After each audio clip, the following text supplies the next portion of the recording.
Welcome back to Random Tasks. Today we are doing a bit of computer upgrade work. This is a mid-2014 MacBook Pro 13-inch Retina, or an A1502. This has been a great laptop. It's been working fairly well, but I need some more disk space. So this has a solid-state drive, doesn't have a hard drive, and it's not as straightforward as it is, or as it used to be, to replace drives in computers. So I'm actually taking, this has a roughly, I think, a 480 gigabyte drive in it. I'm going to be putting in a 1 terabyte drive in it, and I'm going to take this drive and put it in a 2014 MacBook Air that I also have. Again, that computer works fine, but it definitely needs more disk space. So I'm going to do this video on MacBook Pro as well as one on the MacBook Air. So before you get started on swapping out the drive, obviously there's some obvious steps to take, which are create a USB boot disk. So I've got a USB drive here. If you go on the Apple website, it's a very simple guide on how to do it. You basically download the latest version of the operating system that applies to your computer. For this one, I have Catalina on there, so I've got a USB boot disk that will run install Catalina, and of course back up your data. So I've got an external drive that I used right here to back up all my information, and so that's, once I get the new operating system installed, I can then copy the files back over. That was both in terms of just transferring files over, but also using Time Machine to back up applications and things like that. So to get started, there are 10 little screws that need to be removed around here. You need a P5 Pentalobe tool. I just got this one off of Amazon for a few pounds, or a few dollars, either way. It's important to kind of make sure you keep track of what screws go in which place. So these 2 screws, for example, are different from the other 8. So I've got a piece of paper with some upside down masking tape on it just to hold the screws in place so I can remember which goes where. But otherwise, it's a fairly simple process. Just take out all 10 screws.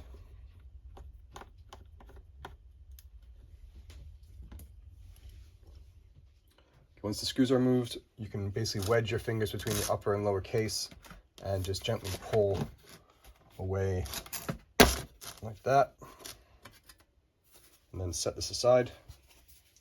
It's also a great time to do some dusting inside your computer.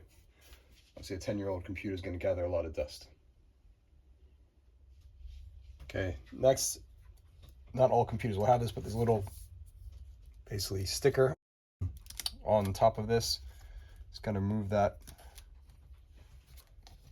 so that we can expose the battery connector. So we're going to disconnect the battery just as a precaution, just so we don't accidentally short anything. I've got a little plastic tool here, almost like a nail cleaner, and you just want to get this wedged underneath here, and obviously not under the under the connector, not the socket. Bit more rigidity. There we go. Bend that back. After the battery's disconnected, you need a T5 screw, and by the way, here's the SD drive here, and there's just a T5 screwdriver to remove the 1 screw.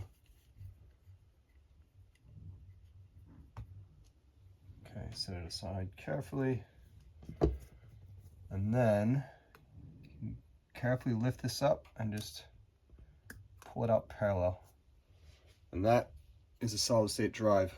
So these kind of older MacBook Pros and Airs with these solid state drives have a slightly different connector here. This was common up until I think late 2014. So I'm gonna set this aside carefully because I'm gonna reuse this for my MacBook Air. So I'm going to install an Aura 1 terabyte drive. This is an Aura Pro X2. And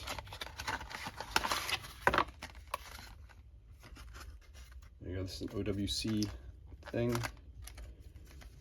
And let's just take this out without destroying it.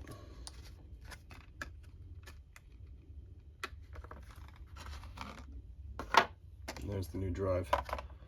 So installation is the opposite of disassembly. Very carefully get it in. And gently push it in. Okay, so once it's fully seated, I'll take the screw that I removed before and my T5 screwdriver, and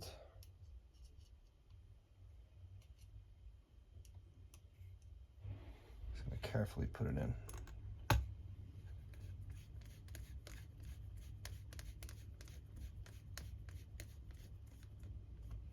Great, so that's done. I'm going to reconnect the battery connector, push down till it clicks, and then I'm going to put the back of the case back on. I'm not going to bother with the sticker on that just because I will be actually replacing this battery. That's going to be another video. I'm just going to put this on, and the trick is to push it until it clicks. 2 clicks, 1, 2, and then put the screws back in. Okay, so all the screws back in. I've put my USB drive in here, so I'm going to start it up. And I'm going to hold down the Alt or Option button on the keyboard, which will tell it to, I'll bring up the boot menu. And you can see Install macOS Big Sur right there. So I'm going to do that. So yeah, sorry, Big Sur, not Catalina. Misspoke earlier. And I'm just going to choose my wireless network as well. And that's that. So reinstall the OS, copy of my old files, and then that one is done. And I can take the old drive and put it in my MacBook Air, which we've done on another video. So thank you all for watching. I hope you found that useful. And please remember to like and subscribe. And we'll see you next time for another random tasks project, whatever that might be.